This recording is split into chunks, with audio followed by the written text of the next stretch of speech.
All right, today we're going to get into a poem that takes the classic Christmas story and pretty much turns it on its head. It's T.S. Eliot's Journey of the Magi.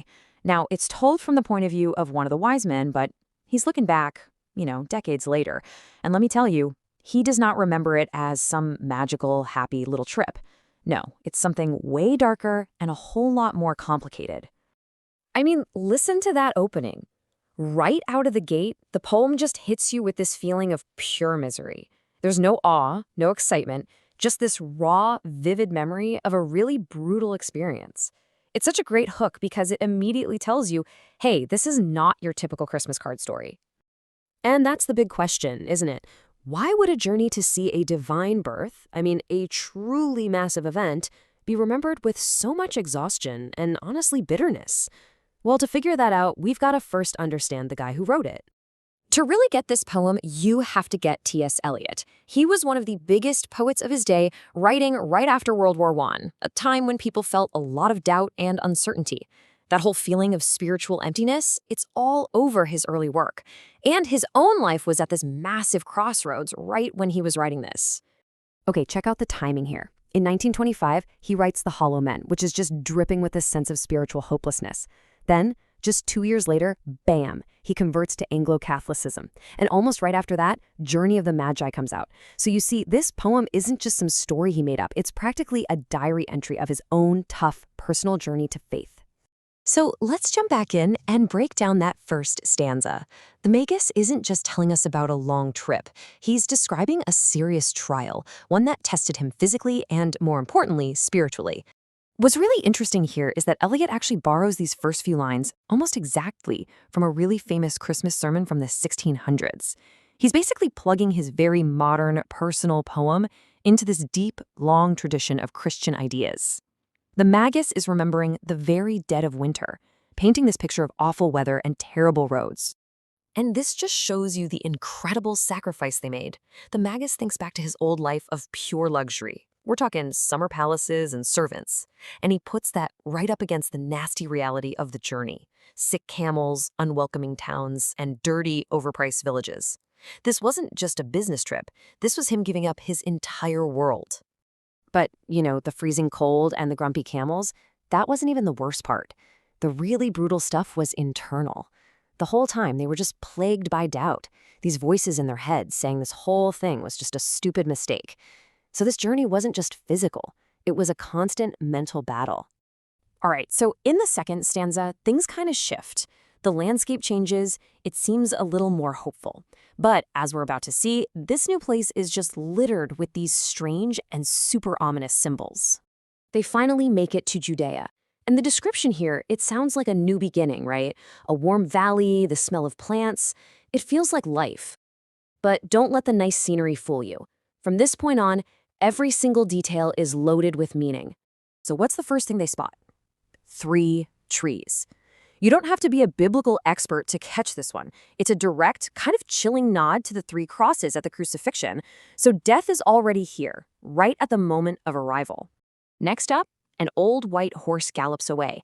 And that's not just a random detail. It's probably a reference to a prophecy where horses are like messengers.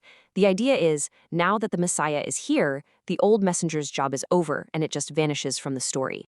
And finally, at a tavern, they see guys gambling for pieces of silver. The image is so clear.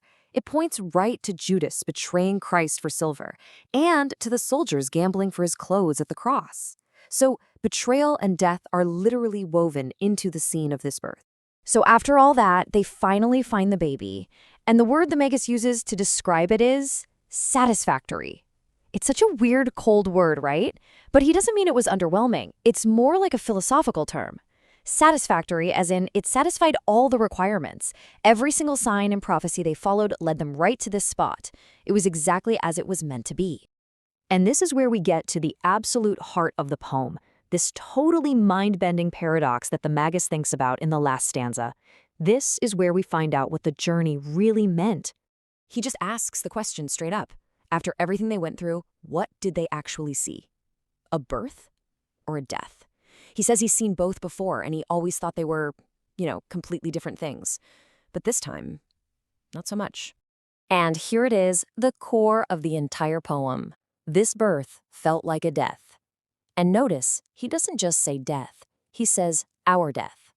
The experience was so powerful, so world-changing, that it completely destroyed their old selves. So what does he mean? Well, the birth of this one baby basically meant the death of their entire world. All their old pagan beliefs, their kingdoms, their whole understanding of how the universe worked, their very identities, all of it became obsolete in that one moment. And that death brings us to the poem's final theme, this deep, permanent feeling of being an outsider that comes with any real spiritual change. They went home, but it wasn't home anymore. After what they saw, they were no longer at ease. Their own people suddenly seemed like strangers, like aliens, desperately holding on to their gods, the same gods that had just been made powerless. This really sums up the Magus's tragic spot. He's trapped in this spiritual limbo. The past he came from is dead to him, but the new Christian world that's just beginning is a future he'll never get to see. He is completely and utterly displaced. And that leads us to that final haunting line. Now, it's easy to read that and think he's just depressed or wants to die, but it's much deeper. He's yearning to finish the transformation. He's already gone through a spiritual death. Now he sees his own physical death as the last step that will finally resolve everything and make his renewal complete.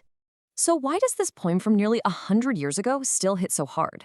Because it's about something we all understand. It's a reminder that real, deep change is almost always hard, that letting go of the ideas and the certainties that used to define you can feel like a kind of death, and that to really become someone new, you have to be willing to let an old part of yourself go. In the end, the poem leaves us wrestling with this powerful question. Can you truly transform without some part of your old self dying off? The Magus's journey seems to suggest that you can't, that to be truly reborn, something inside you has to pass away first. It's a challenging idea, and it's what makes this poem so endlessly fascinating.